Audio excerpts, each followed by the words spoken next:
Today we'll have an overview of what exactly SAS is and what is SAS clinical, and as a SAS programmer, what is our job, like what, in real life, what would be the task performed by us, and also we'll also discuss about the topics which we will cover over the training, and after that we'll also discuss about what you will be able to do after we finish the SAS training.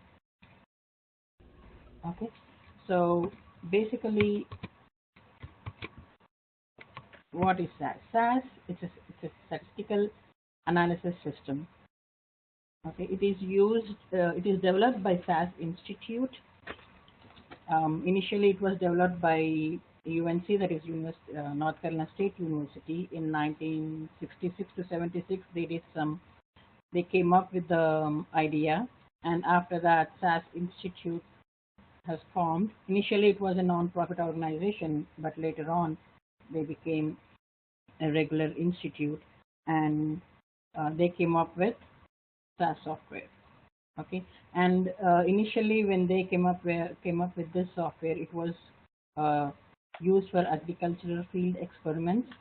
Okay, but now we use SAS in advanced analytics, data management, predictive analysis in healthcare um, industry, in financial industry, in it is widely used now in different sectors. Okay, so now why do we use SAS in clinical trials? FDA accepts the statistics or the reports which has been done using SAS.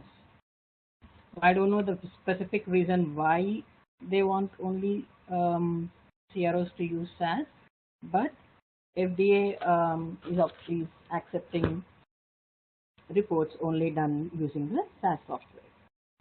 Okay, so now what you see right now, it's a clinical trials overview, like how exactly a clinical trial is. So basically, before starting this, uh, let's understand about clinical. Why do we need a clinical trial? Okay, let's just say there's a sponsor. Whenever I say sponsor from now on, a sponsor means a pharmaceutical industry. Okay, it can be Novartis, it can be Pfizer, it can be Merck, it can be any of the pharmaceutical industry. Okay, any or anyone who wants to come up with a new drug. Okay, so that would be a sponsor.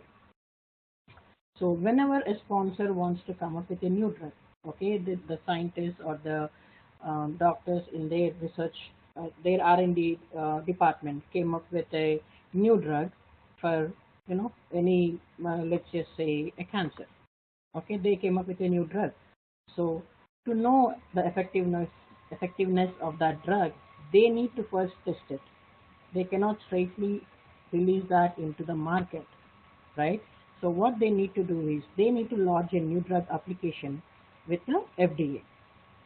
And once they lodge the application, there are 3 phases until the drug comes into the market.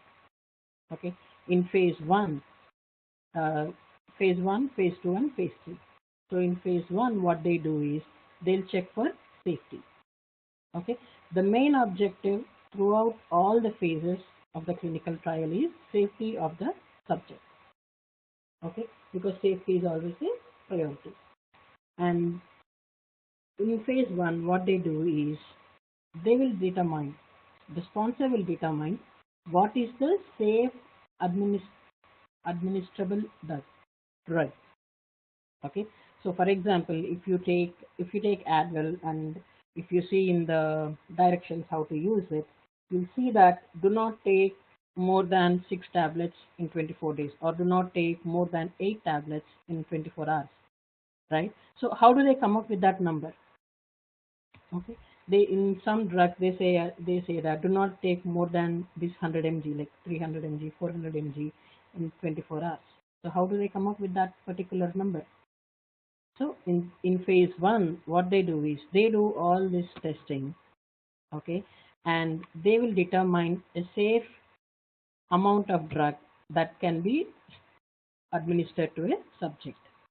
Okay, and because the risk is higher in this phase, okay, what they do is they will recruit only 20 to 100 volunteers. Like they do not, the sponsor will not take a risk of accepting too many volunteers here, because the safety is a very high priority. So they will go with a very small group, and they will test on a very small group about the safety of the drug. Okay, and once the phase 1 is done, what the sponsors will have a board of committee, and where they review all the safety instructions and everything, and if they feel that okay, we are good to go, the next step would be checking the efficacy. Efficacy is nothing but, let's just say the sponsor is coming up with a drug which will maintain your diabetes. Okay, so in the first phase, what they will determine is if the drug is safe or not. Okay, and the safe level of dosage.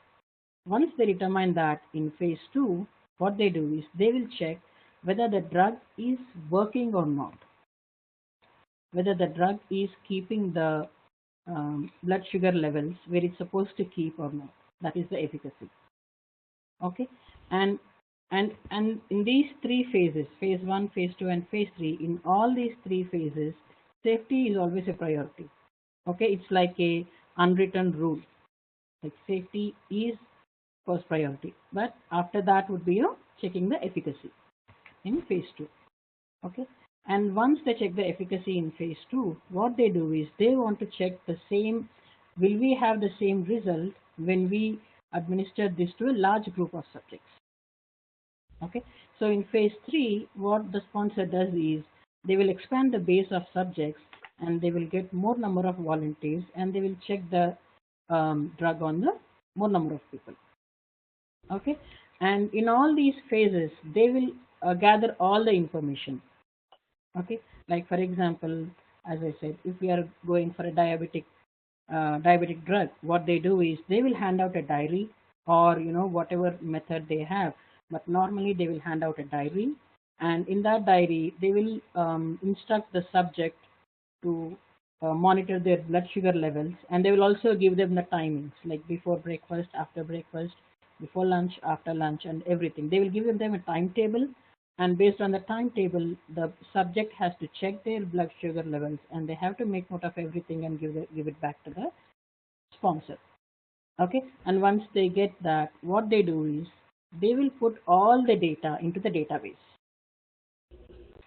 Okay, and we'll perform the analysis on those on that data, and we will produce reports based on the sponsor specifications, and that report will be submitted to the FDA. Okay, and what FDA does is FDA will go over the all the documentation we provide. Okay, all the documentation that sponsor will provide, and after that, if FDA thinks that that drug is safe and efficient, then FDA will approve the drug. So after phase 3, FDA approval is pending. Once the FDA approval is done, that drug is released into the market. Okay, so what is phase 4? After phase 3, the drug is approved and it is into the market. So what is phase 4? So phase 4 is whenever you see an ad of a drug, you see that they will tell you a long list of side effects, right? So all those side effects, they encountered it during the phase 3, phase 2, phase 1, or in one of these phases. Okay, and all these and FDA is aware of all these side effects, and the sponsor can show that the effect of drug is more than the side effects it is causing. Okay, so other than these side effects, if you have any other trouble, you will have another number on whatever medication you get. You see in the last that if you experience any other symptoms, please call this number, right? So whenever you call this number, all the information you provide goes into a database again, and they will do the analysis once again. Okay, So there are certain drugs which came into the market, and they were also taken off from the market because they were not safe. Okay, when they because the phase 3 trial, they only use thousands of patients. Okay, but when the drug is really in the market, there are millions of people who will be using it. So every human body is typical, so you never know how they respond to it, right? So that is the reason phase 4 trials are also needed. Okay, so this is an overview of all the phase 3, 4 phases of the trials, and you can see that very few drugs are approved. So if you can see here, only 16 out of every 100 drugs will make it to the FDA approval. Before going to the FDA approval, even sponsor will monitor the results. They will have something called as intermittent analysis, and it is done within the pharmaceutical company. Like they will have their own review board, and they will produce all the reports, and the review board will review. And if they think that the drug is not safety, or if the drug is not effective as it's supposed to be, then they will shelve that project. They will not go ahead with that. Okay, so any questions in the new drug trials? No. Okay, so basically this is the drug approval process. Okay, so what we saw here is the whole process, how it is done. Okay, and this is a little bit detailed, like for each phase this process will be done. Okay, for phase 1, for phase 2, for phase 3, for all these phases these process will be done. So first what happens is that the sponsor will come up with a protocol.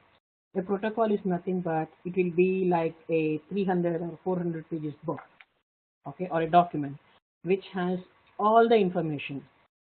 Okay, like from taking from the formula to the CSR reports which we have to generate, they have everything in the protocol. Okay, so first the sponsor, they will have a group of people, they come up with the protocol.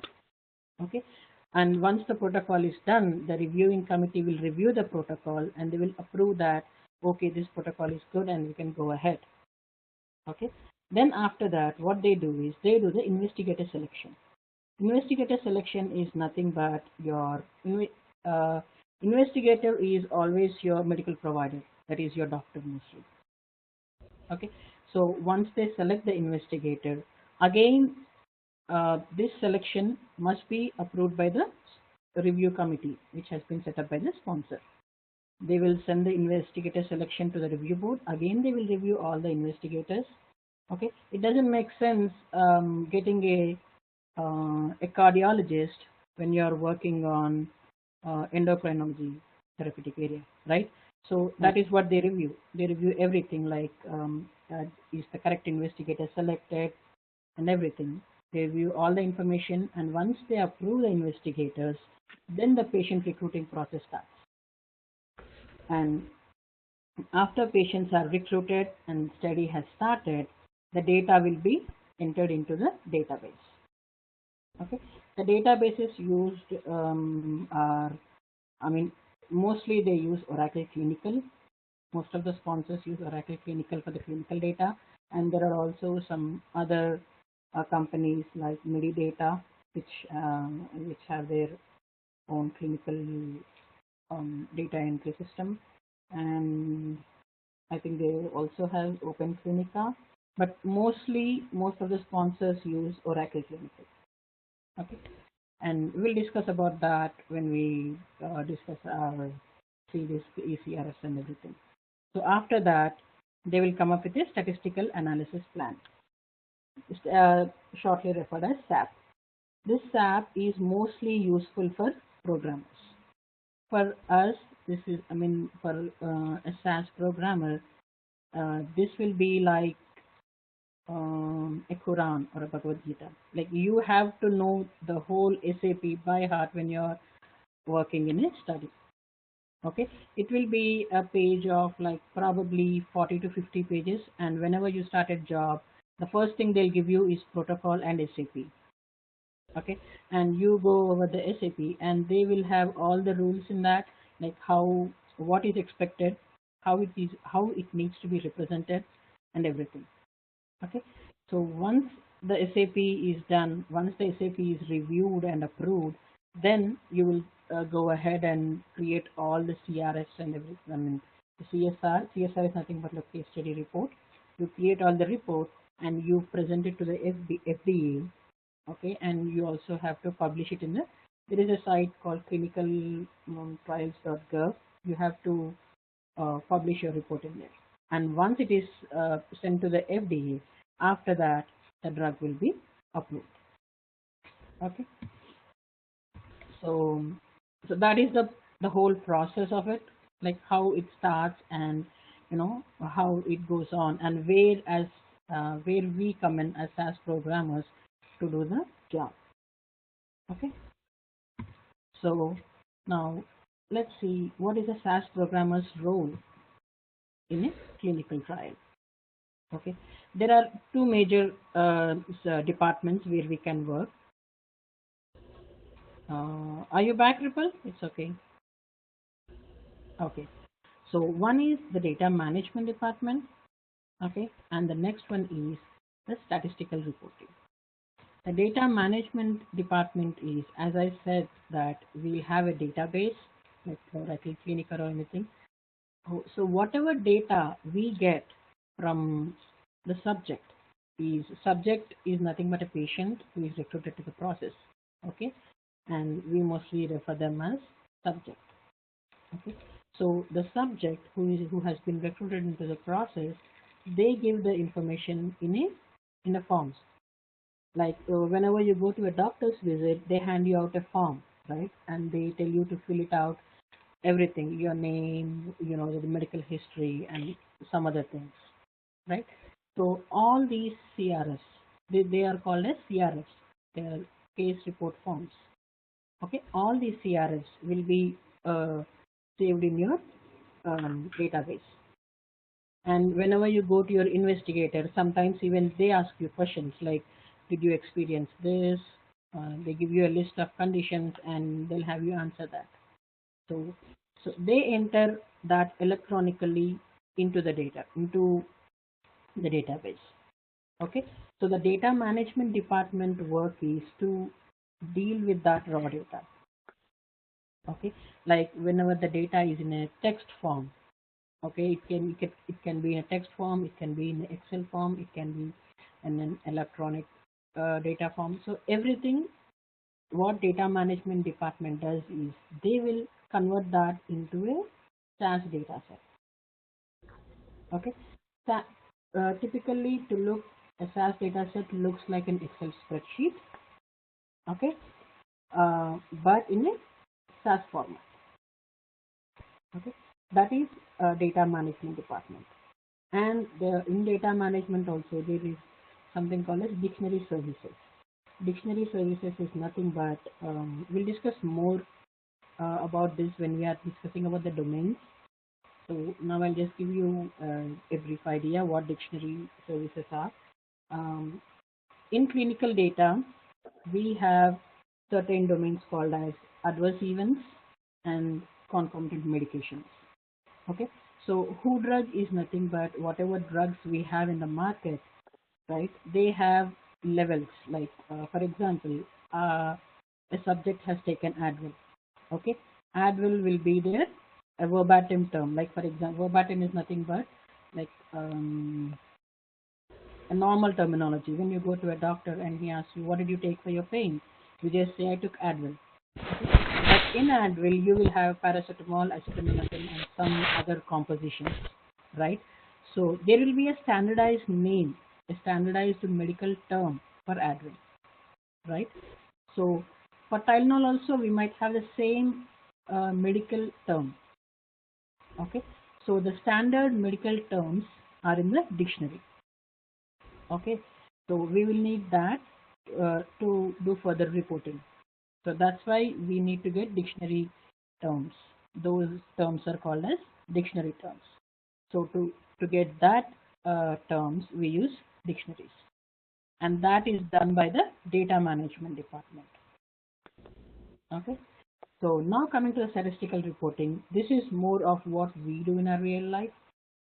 Okay, so what we need to do is, first thing is we need to ensure the data is right. What do you mean by data? Ensure the data is right. Like, let's say for example, a person's weight has been entered as 2000 kilos. So it doesn't make sense, right? So there is something wrong in the data. So these are called as edit checks or data cleaning. Okay, so what we do is we check for certain things, like for each and every domain we have certain checks, and we go ahead and do it. Okay, that is called as ensuring. That is the way we ensure that the data is right. And the next step is we need to make sure that the data is in a required format or not. Okay, and we create new variables or columns. Okay, so in Excel spreadsheet you will see rows and columns, right? So even in the SAS you will have rows and columns, but the columns are referred as variables. Okay, and the rows are referred as observations. Okay, so what we do is we create new variables or columns based on the specifications, and those specifications will be given to us. Okay, whenever they come up with SAP, the next step would be coming up with the specifications. So we will have all the documentation required, and we refer to those documentation, and we create all the new variables based on the specifications. Okay, and once we create the new variables and data sets, the next step for us would be creating the tables, listings, and figures. Okay, once we come up with the TLFs, then they will all be put together to create a CSR.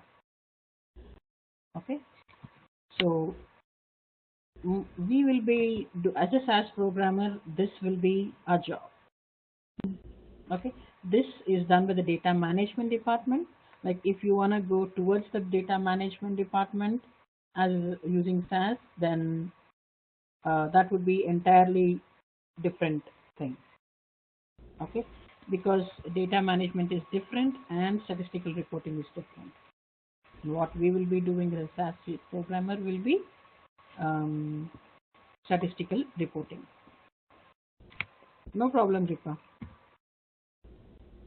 So as I said earlier, this is how the data is managed. First, we come up with a protocol or SAP, and then they have CRF designs. CRF designs is nothing but they come up with mock shells. They give us a skeleton report saying that this is what I need and this is the format I need in. Okay, so once we get that, after they create all that, the sponsor will create that, and they will have the database, and the database need to be validated. The database validation is done by data management department. Again, it is not our responsibility to do the database validation. Okay, that is done by the data management department. And next comes data analysis, and this is where SAS programmers come into picture. Okay, we check the data. Okay, now you might have a question that the database validation has already been done. Why do we need to check the data? I know the database validation has been done, but QC is a part of each and every module. Okay, so once even the database validation has been done, we have to check again all the data is as per the standards or not. We need to check that. We need to do the edit check. We need to clean the data, and if we find anything, then we report it back to the data management department. Okay, and there will be circumstances where the investigator might be at fault too. Okay, I mean, they might have entered a wrong number while entering into the system. Okay, so there are many number of possibilities, but as a programmer, we have to find them.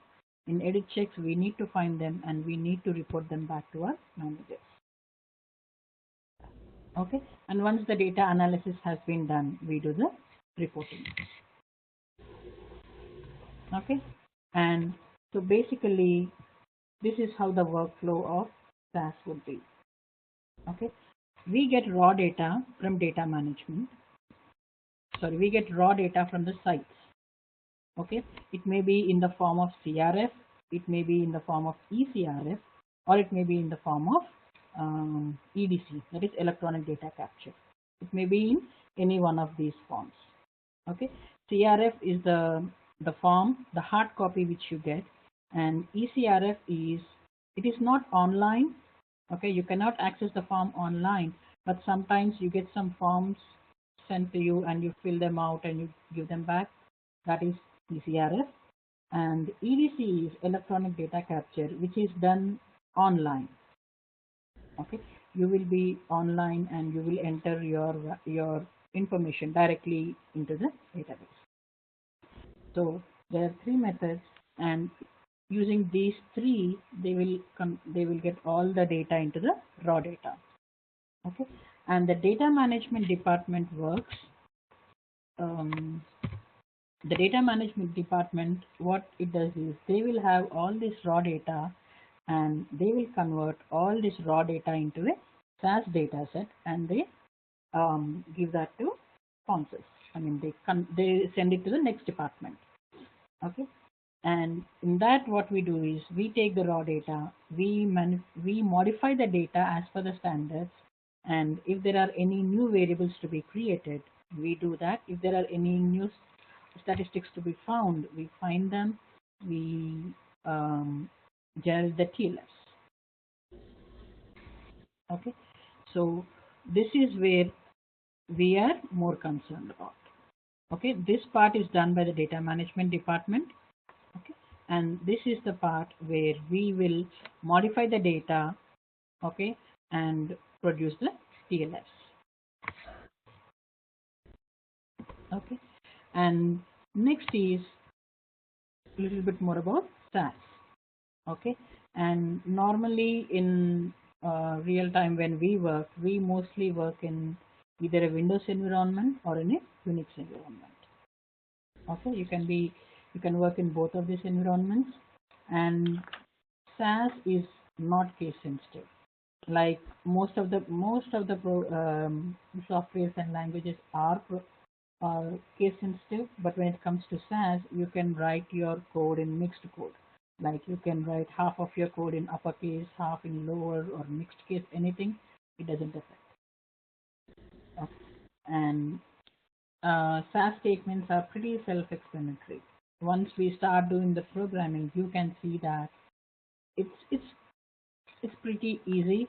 Like if you see at a program, you will be able to tell what exactly is going on there, even if you don't know anything about SAS, or even if you don't know anything about any programming language. If you can just look at the program and look at the data step, and you can say that, okay, this is what is happening here.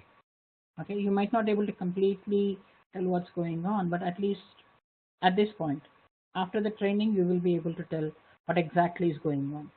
Okay, at this point of time, if I show you a piece of code, you will be like, okay, you're doing this, you're doing this, that's it. Okay, it's that simple.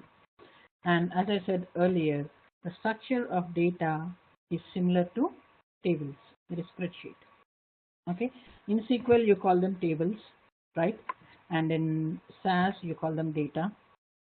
In Microsoft Office you call them a spreadsheet or Excel sheet.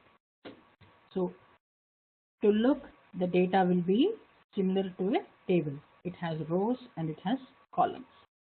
Okay, and as I said, the rows are addressed as observations and columns are called as variables. And from here on, even I will be using the terms as observations and variables. Okay, so you need to get used to these terminologies. So basically SAS has three products which we use at least. Okay, SAS stat is nothing but it has statistical procedures in that. Next is SAS graph, which has SAS graph procedures, and next is SAS access. SAS access is mostly used for accessing the database. Okay, so we will not be using much of SAS access, but we will be using SAS stat and SAS graph. Okay, we will be learning about these two. Okay, and how do we run a SAS program? Okay, once you have the SAS program in hand, how do you run it? You can either open a SAS window and you can run it there. Okay, and there is another other mode called as SAS Enterprise Guide. Some of the sponsors use SAS Enterprise Guide. Okay, so you can run your SAS in the Enterprise Guide mode, or you can run in a batch execution. That is nothing but in your Unix, you need not even open your SAS session. You can just, there are commands where you use, and you can just run the program without opening your SAS. Okay, so basically in SAS program we have two steps. Okay, one is a data step and one is a proc step. Okay, the in data step, we use data steps typically to create a new data step, new SAS data, or to manage a SAS data. Okay, when I say manage or modify, what does it mean? So sometimes, let's just say that we have a vitals data. Okay, in vitals data we collect a subject's height, weight, pulse, heart rate, and speed, systolic blood pressure and diastolic blood pressure, right? And in each study you will have from let's just say that in a study you're working, they have 7 visits. Okay, and one of the tasks for you would be finding a change in blood pressure from baseline, or from for each visit what is the change in the blood pressure. Okay, so whatever raw data, whatever data you have been provided, you will be using that data, and you will be creating new set of variables with new data. Okay, so the first thing is you will determine a baseline value. Okay, based on the records you have, you will create a baseline value. Baseline value is nothing but we need to have a base value to which we can compare, right? When you're comparing at one time point to another time point, you need to know the values at two time points. So we need to determine when is the baseline.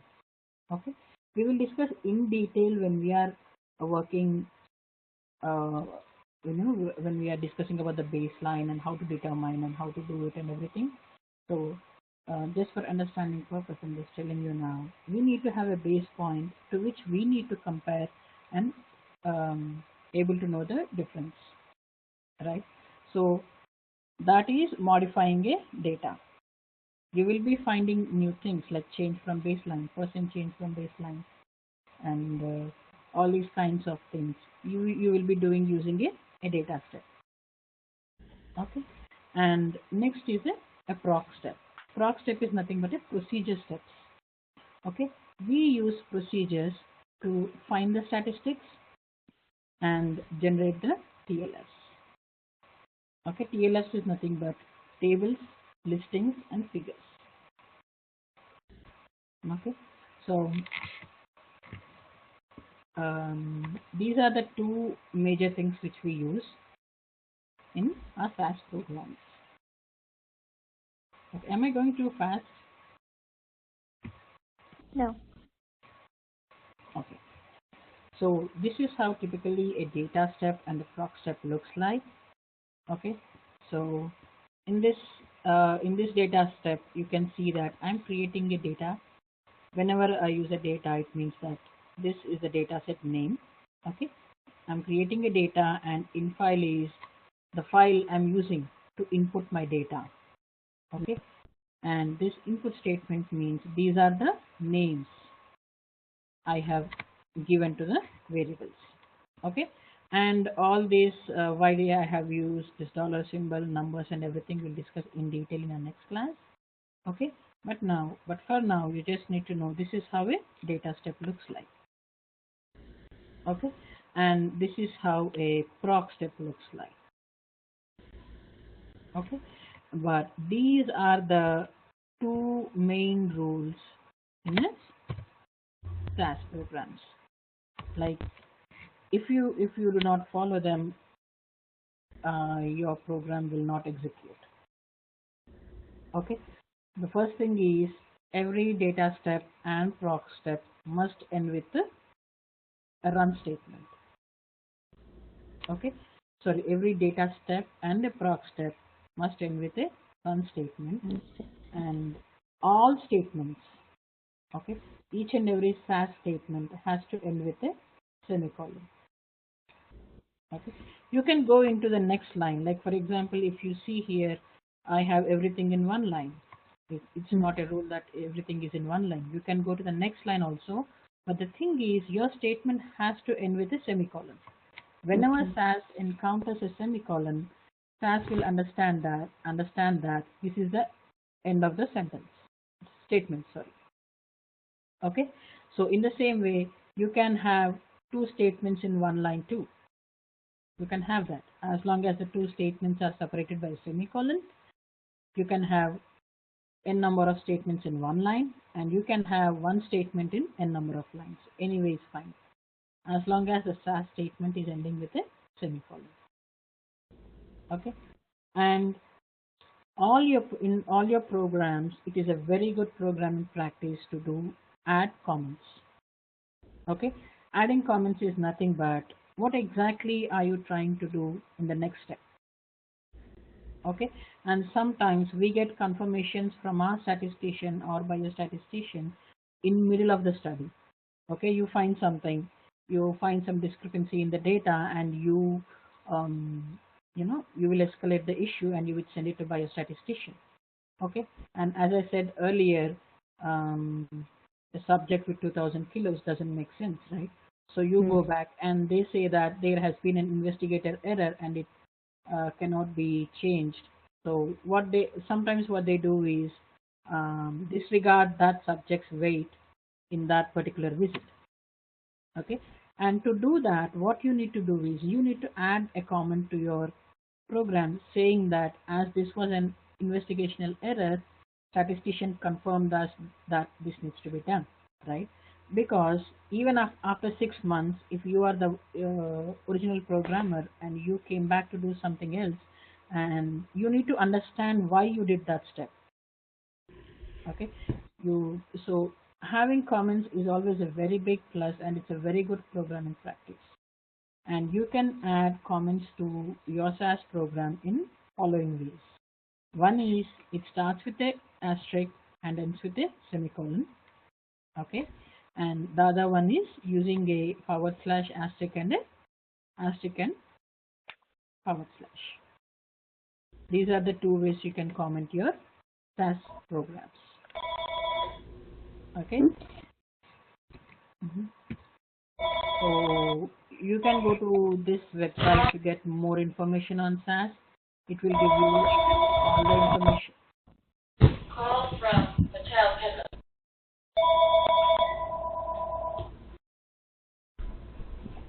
Yeah.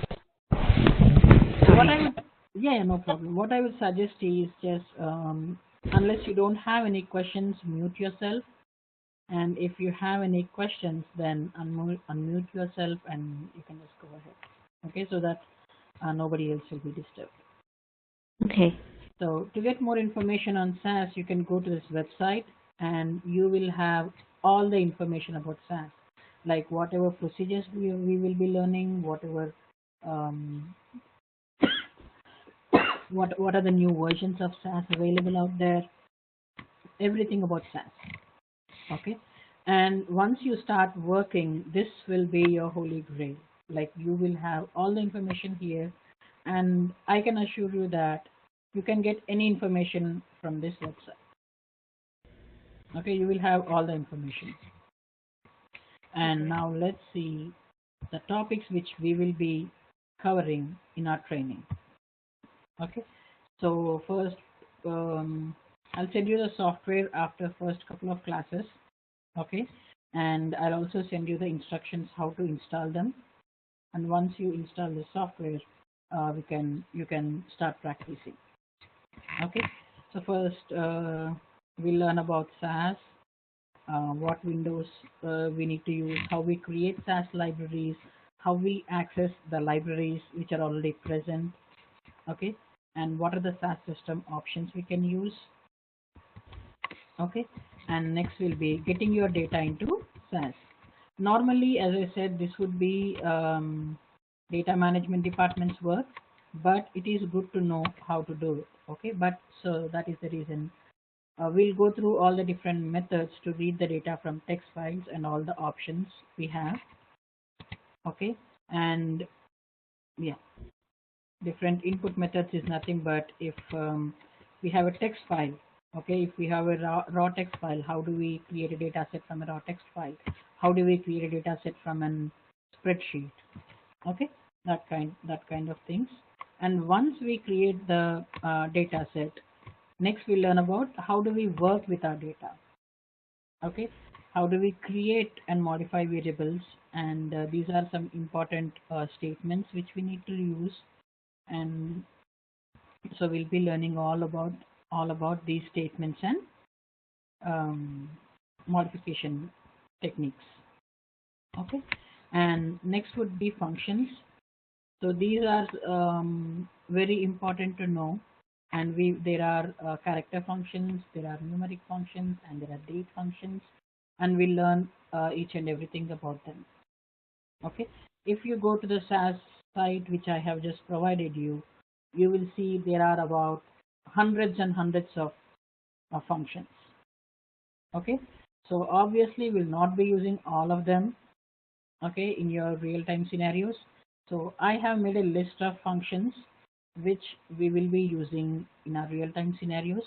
Okay, there are about 50 to 60 functions which we commonly use. Okay, so we will pay more attention to them, and we'll have an example for each and we'll go through them. Okay, so once we finish functions, then comes the procedures. So as I said, similar to functions, we do have like hundreds of procedures, but these are the procedures which we very commonly use in our real-time scenarios. Okay, other than this, I assure you, you do not use any other procedure. Okay, whatever you see here, we will be learning them, and these are the ones you will use in your real time.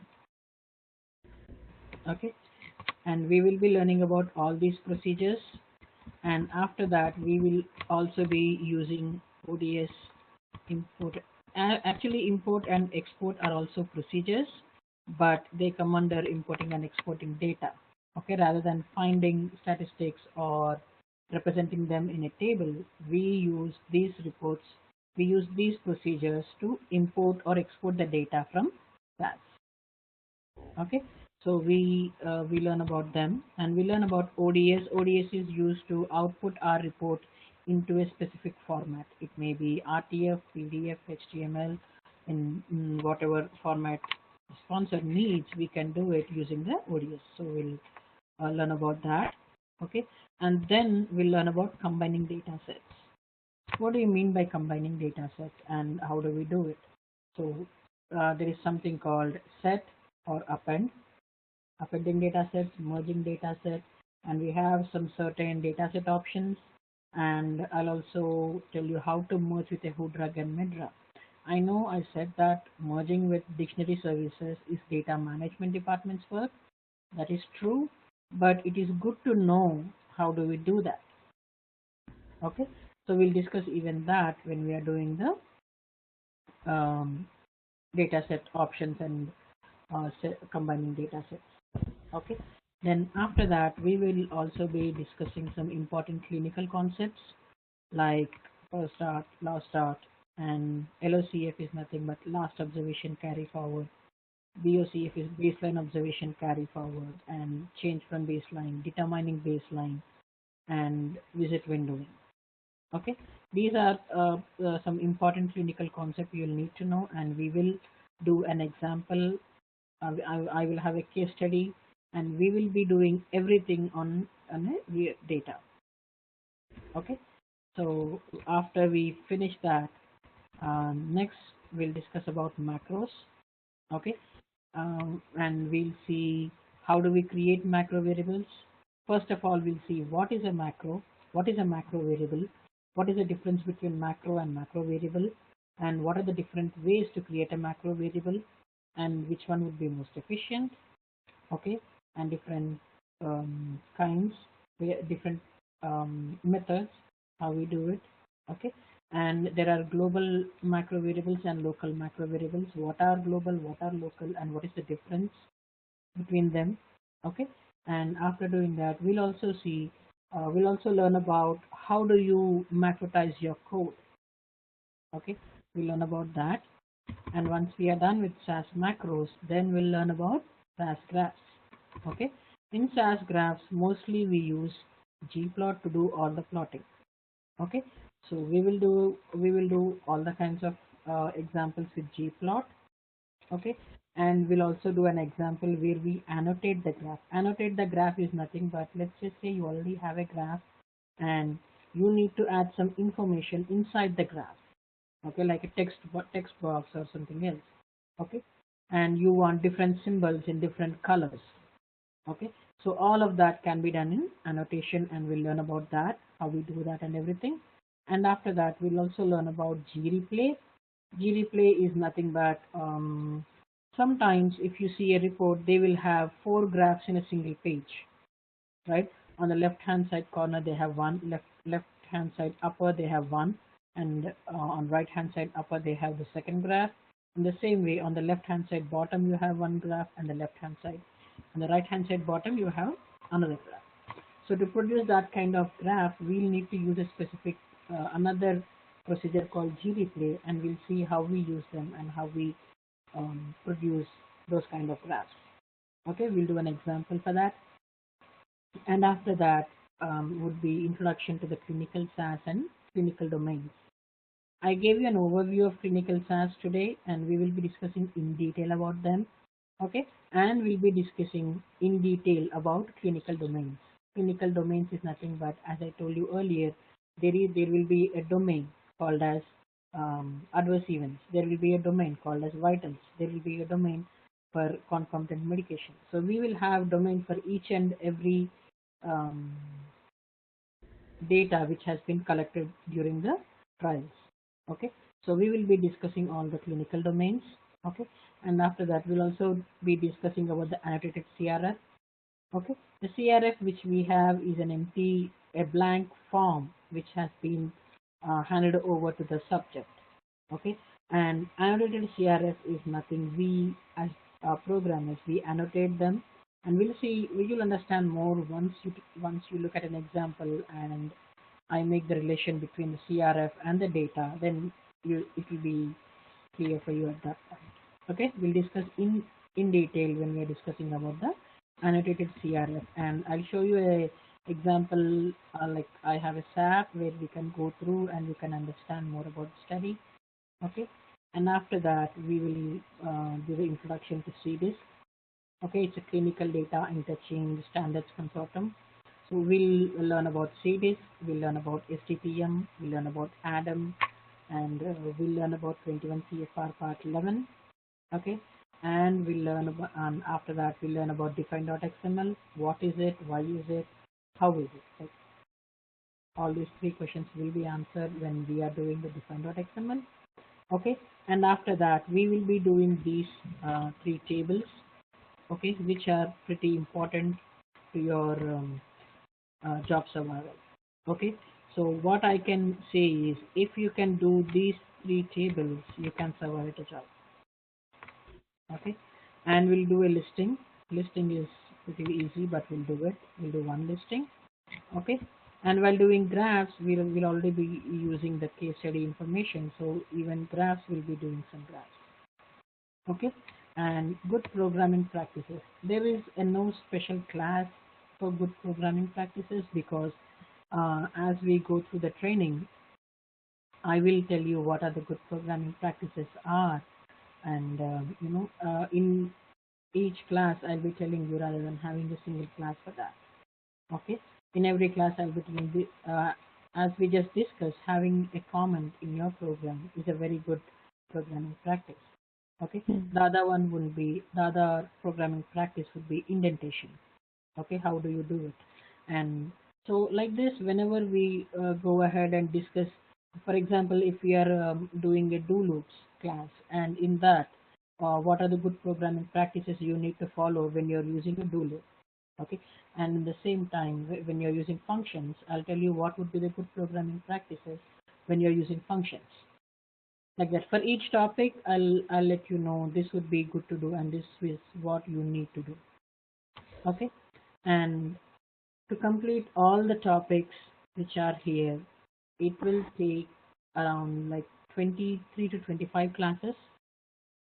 Okay, and each class would be from somewhere between 60 to 75 minutes, or it might go to 90 minutes if we are also discussing the assignments or any additional questions or anything. Okay, so let's just say we will have a class for an hour to an hour and a half. Okay, and it will take like 23 to 25 classes for sure to complete all these topics, and mostly we can complete it in 1.5 months. Okay, so if we start somewhere, say next Tuesday we are starting, then it next Tuesday is 20th, right? Yeah, so probably by the end of February or by first week of March we'll finish our training. Okay, and all the trainings will be recorded, and I will send you the recording as soon as the class is done. Okay, and after each and every class you will have an assignment. I will send you the assignment, and I expect the assignment to be sent back to me before the next class. Okay, not like 1 minute 2 minutes before. I would prefer that I review them, so you should at least give me a couple of hours time before the class starts so that I can review them. Okay, so if you are committed and if you do all the assignments, Mm. okay, I assure you that after the training you will be able to do the data cleaning or edit checks which I have mentioned. Okay, create and modify data sets, that is you can create STTMs, add-ins. Some of the sponsors who are not using CDISC yet, they call them as VADs. They are nothing but value added data sets. Okay, so and once I start training, mostly I will be using the SAS terminology just to make you comfortable with the terminology. Okay, one of the major things in your interviews is if you use the regular, like see, if I'm giving an interview, I would be using clinical references, right? And I would be using all the terms which we use in our daily job, right? So that would be an advantage for you. Okay, like referring only the clinical terminology, it would definitely be beneficial for you. So what I would do is we will be using only um, SAS terminology, okay, so that you are more familiar to them, and then you'll also be able to create the TLFs, and you'll also be able to use the macros, write the macros. Okay,